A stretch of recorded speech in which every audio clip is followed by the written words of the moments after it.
প্রিয় আইফোন লাভার কেমন আছেন আপনারা? এখন যারা আসলে ৬০,০০০ টাকার নিচে বাজেটে একটা আইফোন কিনতে চান, গেমিং করতে চান মেইনলি বা বিগার ডিসপ্লে পছন্দ করেন, তাদের জন্য কিন্তু আমার মনে হয় যে সবথেকে বেস্ট অপশন হলো এই 12 প্রো ম্যাক্স। সর্বশেষ যখন এই 12 প্রো ম্যাক্স এর ভিডিও করছিলাম তখন এটার দাম ছিল অ্যারাউন্ড ৭০,০০০ টাকা, কিন্তু বর্তমানে আপনারা মাত্র ৫৭,০০০ টাকায় পেয়ে যাবেন অ্যাপেল টেক গিয়ারে এই ফোনটা। তবে এই ফোনটা এখন ২৪ সালে কিনতে গেলে কিছু কনসার্ন আছে, অর্থাৎ কিছু জিনিস আছে ভালো, কিছু জিনিস এক্সিলেন্ট আছে, আবার কিছু জিনিস কিন্তু স্যাক্রিফাইসও করতে হয় ফোনটা কিনতে গেলে। তার আগে একটু বলে দেই, এই ফোনটা কিন্তু আপনারা অ্যাপেল টেক গিয়ারে এখন কিনতে পারবেন। যে কোনো প্রিয়ন ফোন বা যদি আপনারা প্রিয়ন ল্যাপটপ কিনতে চান তাদের সাথে কন্ট্যাক্ট করতে পারেন। বসুন্ধরা সিটিতে তাদের শোরুম আছে। ঢাকার বাইরে যারা আছেন তারা ডেফিনেটলি তাদের কাছ থেকে কুরিয়ার করে প্রোডাক্ট নিয়ে দিতে পারেন। বিস্তারিত এই ভিডিওর ডেসক্রিপশনে আমি দিয়ে দিছি ফেসবুকের লিংক সহ, যাদের দরকার তারা সেখান থেকে ডেফিনেটলি কন্ট্যাক্ট করে নিন। First of all, iPhone 12 pro ম্যাক্সটা কিন্তু একটা bigger phone, max size, so যারা বড় ফোন পছন্দ করেন তাদের জন্য এটা ঠিক আছে। ইভেন এটা যে ডিজাইন আছে, অ্যাপেল যখন তাদের এই 12 সিরিজ থেকে এরকম বক্সি ডিজাইন শেপড হয়েছিল, তারপর থেকে কিন্তু ভাই এখানে স্ট্রিক্ট আছে, কোনো প্রকার ডিজাইন চেঞ্জ নাই, জাস্ট বছরে বছরে একটু ক্যামেরা বাম্পটা বিগার করছে। সো ডিজাইনটা এখনো আপ টু ডেটেড এবং খুবই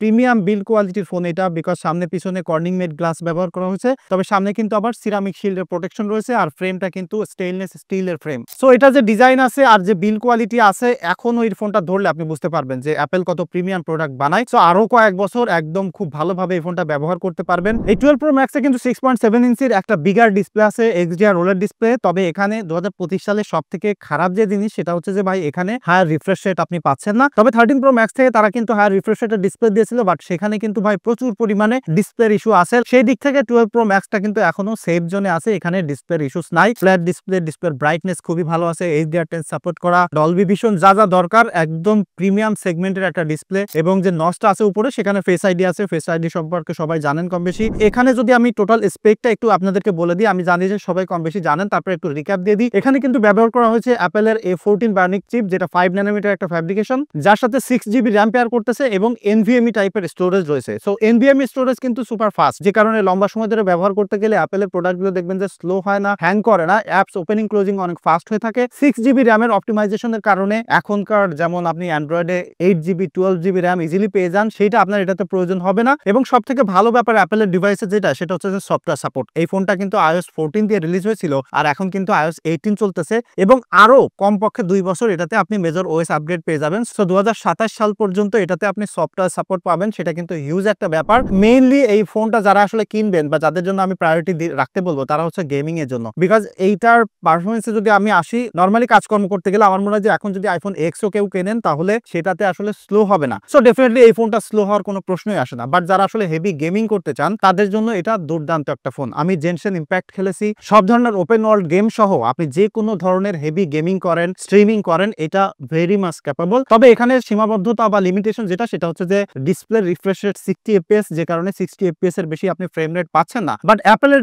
ডিভাইস দেখবেন যে যারা গেমিং করে তারা সবসময় প্রিফার করে, বিকজ অ্যাপেলের প্রসেসরের যে ব্যাপারটা সেটা হচ্ছে যে একটা স্টেবল পারফরমেন্স প্রোভাইড করে। লাইক আপনি লম্বা সময় ধরে গেমিং করবেন, তখন দেখবেন যে অনেক ফোন প্রথমে হয়তো আপনাকে 90 fps দিচ্ছে, 120 fps দিচ্ছে, বাট আধা ঘন্টা বা 20 মিনিট পরে দেখবেন যে ফ্রেম ড্রপ করে, এবং সেইটা দেখবেন যে সেই সময় অ্যারাউন্ড 60 fps 70 fps এ নেমে আসে। বাট অ্যাপেলের একটা ব্যাপার হচ্ছে, আপনি যদি এটা 60 fps দিয়ে শুরু করেন, সেই 1-2 ঘন্টা ধরে গেম খেললেও সবসময় একটা কনস্ট্যান্ট ভালো ফ্রেম রেট আপনি এটাতে পাবেন এবং স্টেবল পারফরমেন্স পাবেন। যে কারণে যারা আসলে হেভি গেমিং করতে চান, পারফরমেন্স সেন্ট্রিক একটা ফোন চান, স্টিল 4-5 বছরের পুরাতন আইফোন 12 প্রো ম্যাক্সটা আপনাকে স্যাটিসফাই করবে ইন এভরি অ্যাসপেক্ট। তবে একটা জিনিস হচ্ছে যে এই ফোনটা বেশ খানিকটা হিটিং করে, তার কারণ হচ্ছে যে দুইটা। একটা হচ্ছে যে ফোনটা অনেক পুরাতন হয়ে গেছে, আর একটা হচ্ছে ব্যাটারির কারণ হতে পারে, বিকজ ব্যাটারি কন্ডিশন যেখানে যা আছে খুব বেশি ভালো থাকার কথা না, আবার অনেক সময় ব্যাটারি চেঞ্জ হতে পারে। সো ব্যাটারির কারণেও কিন্তু ফোন অনেক হিটিং হয়ে থাকে, সেটা একটা কারণ। সো সেই হিসেবে সামান্য একটু হিটিং তো করে এখন, তবে এখন শীতকাল, এই মুহূর্তে প্রবলেম নাই, গরমকালে একটু হিটিং করবে, সেটা আমার মনে হয় যে এটা মানিয়ে নেওয়াই যায়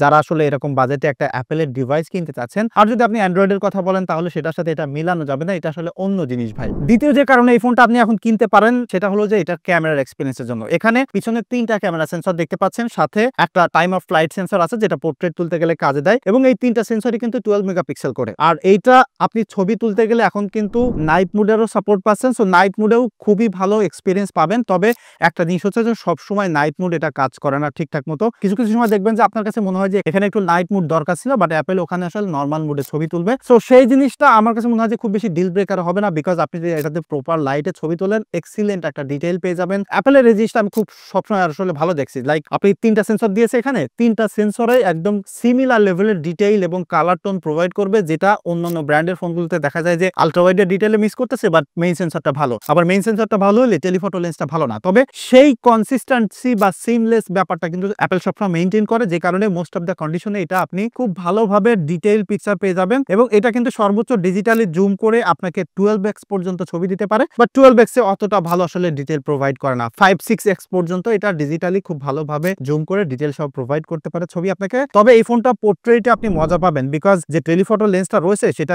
ডিফল্ট ফোকাল লেন্থ আপনাকে দিবে 2.5x, এবং এই টেলিফটো লেন্সটার এক্সাক্ট ফোকাল লেন্থ হলো 65mm, যে কারণে পোর্ট্রেট তুলতে গেলে ভালো একটা টাইট ফোকাল লেন্থ আপনি পাবেন। আর অ্যাপেলের যে ন্যাচারাল টোনের পিকচার দিয়ে থাকে সেটা এখানে আছে, এজ ডিটেকশন একদম ডিএসএলআর লেভেলের, খুবই সুন্দর, খুব ভালো বকেও দেয়। আর যারা কালারফুল পিকচার পছন্দ করেন, লাইক ভিভিড মুড পছন্দ করেন, তাদের জন্য ভাই এক্সিলেন্ট হবে। এবং আমার মনে হয় সবাই কম বেশি জানেন এই মুহূর্তে যদি আপনি আইফোন এক্সএস ম্যাক্স বা এক্সএস দিয়েও একটা পোর্ট্রেট তোলেন প্রপার লাইটে, বা যে কেউ এই পোর্ট্রেটকে পছন্দ করবে ভিভিড মুড লাগাই দিলে। তবে সার্টেন কিছু পিপল আছে যারা ভিভিড মুড পছন্দ করে না, তাদের জন্য কিন্তু একদম ন্যাচারাল ছবি দেয় আইফোন, যেটা কিন্তু অন্য ব্র্যান্ডগুলো করে না। মোস্ট অফ দ্য ব্র্যান্ড কিন্তু দেখবেন যে একটা নির্দিষ্ট টোনে পিকচার দেয়, তারা হয়তো কেউ ন্যাচারাল দিচ্ছে, হয়তো বা কেউ কালারফুল দিচ্ছে, বাট অ্যাপেলের ক্ষেত্রে আপনি দুইটা একসাথে পেয়ে যাচ্ছেন। সো ফটোগ্রাফিতে এটা খুবই ভালো হবে। সেলফি ক্যামেরাতেও একই অবস্থা, সেলফিতে খুবই ভালো, মেইনলি ভিডিও কলিং এর এক্সপিরিয়েন্স ভালো পাবেন। হাই ডাইনামিক রেঞ্জেও মোটামুটি ভালো ছবি তুলতে পারে। এখনকার আপনি অ্যাপেলের ফোনের সাথে কম্পেয়ার করলে বেশ খানিকটা পিছায় থাকবে, বাট ইন্ডিভিজুয়ালি যখন এই ফোনটা ব্যবহার করবেন তখন দেখবেন যে মোস্ট অফ দ্য কন্ডিশনের এটা পিকচার আপনার ভালো লাগতেছে।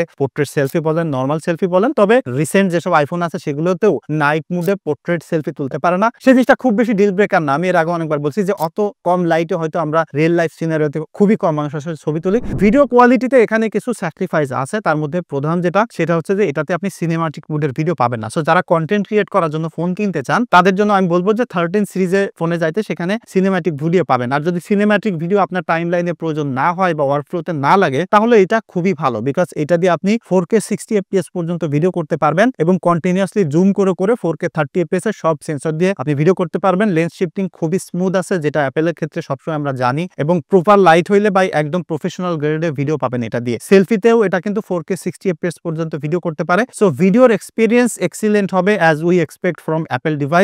এইটা আপনি এখন যদি মনে করেন যে আপনি কন্টেন্ট বানাবেন ফেসবুক, ইউটিউবের জন্য, বাজেট কম আছে, ব্যাটারি ব্যাকআপের সাথে সাথে একদম সব ধরনের ফোকাল লেন্থ ক্যাপচার করতে চান, ডেফিনেটলি এটা এখনো গ্রেট একটা ডিভাইস। ম্যাক্স ফোনগুলোর একটা বিশেষত্ব হলো সেখানে ব্যাটারি বেশি ফিজিক্যাল সাইজ থাকে। এটাতে 3687 মিলিঅ্যাম্পিয়ার একটা ব্যাটারি আছে। 3687 মিলিঅ্যাম্পিয়ার ব্যাটারি সাইজে হয়তো অনেক কম মনে হতে পারে 2025 সালে, বিকজ এখন 6000-7000 মিলিঅ্যাম্পিয়ার একটা ব্যাটারিতে শিফট হয়েছে। তবে এইটার ব্যাটারি এক্সপিরিয়েন্স এখনো এক্সিলেন্ট আছে। আমি যেটা ব্যবহার করতেছি এটা 83% ব্যাটারি আছে। এখন এখানে একটা জিনিস ব্যাপার আছে, সেটা হচ্ছে যে এখন মার্কেটে যে 83 বা আপনি 90% এই যে ব্যাটারি হেলথের ফোনগুলো পাবেন, এগুলো কোনো সময় আপনি ভাববেন না যে এটা অথেন্টিক ব্যাটারি বা অরিজিনাল ব্যাটারি। হয়তো বুস্ট থাকতে পারে, কোনটা হয়তো ব্যাটারি চেঞ্জ করে সেখানে বুস্ট করে একটা ফিক্স নাম্বার দিয়ে দিয়েছে, বাট দিন শেষে আপনার যদি ব্যাটারি ব্যাকআপ ভালো হয়, আমার মনে হয় সেটাই ব্যাপার। কারণ আপনি যদি ব্যাটারি বুস্টের ব্যাপারে বা অথেন্টিকের ব্যাপারে হিসাব করে ফোন কিনতে চান, তাহলে এখন মার্কেটে যে আইফোন 15 এর নিচে কোনো ফোন ভাই আপনার কেনা উচিত না। সেটা যে যাই বলেন না কেন, কোনো যুক্তি দিয়ে আমি মানতে পারবো না। তবে যেটা বললাম যে আপনি যদি এটার অ্যাকচুয়াল ব্যাটারি ব্যাকআপের কথা বলেন, তাহলে এটা খুবই ভালো ব্যাটারি ব্যাকআপ পেয়ে যাবেন, বিকজ আমি এটাতে 5.5 ঘন্টা স্ক্রিন রান টাইম পেয়েছি, যেটা খুবই এক্সিলেন্ট, এবং নর্মালি ব্যবহার করতে গেলে আরো ভালো ব্যাটারি ব্যাকআপ পেয়ে যাবেন। আই হোপ যে 6-7 ঘন্টা ব্যাটারি ব্যাকআপ আপনারা পাবেন। আর যদি গেমিং করতে চান তাহলে অ্যারাউন্ড 4 থেকে 5 ঘন্টা একদম ইজিলি পেয়ে যাবেন। সো ব্যাটারি ব্যাকআপ নিয়েও ইস্যুস হচ্ছে না। সো ফাইনালি বলতে পারি, যদি আপনার 60,000 টাকার নিচে বাজেট থাকে, একটা অ্যাপেলের ডিভাইস কিনতে চান, তাহলে এটা আরো কয়েক বছর ধরে চালানোর জন্য খুবই ভালো একটা ডিভাইস। তবে কনসার্ন একটাই, যদি আপনাদের সিনেম্যাটিক ভিডিওর দরকার হয় আর হাই এফপিএস এ গেমিং করতে চান, সেই জিনিসটা এখানে পাচ্ছেন না। আদার দ্যান দ্যাট কোনো দিক থেকে এই ফোনটাকে 2025 সালে এসে পিছিয়ে ফেলা যায় না। সো এটাই ছিল মূলত আমার এক্সপিরিয়েন্স। ফোনটা আপনারা কেউ ব্যবহার করলে ডেফিনেটলি সেটা কমেন্ট করে জানাতে পারেন আপনাদের এক্সপিরিয়েন্স কেমন হচ্ছে। দেখা হচ্ছে পরবর্তী ভিডিওতে। ধন্যবাদ সবাইকে।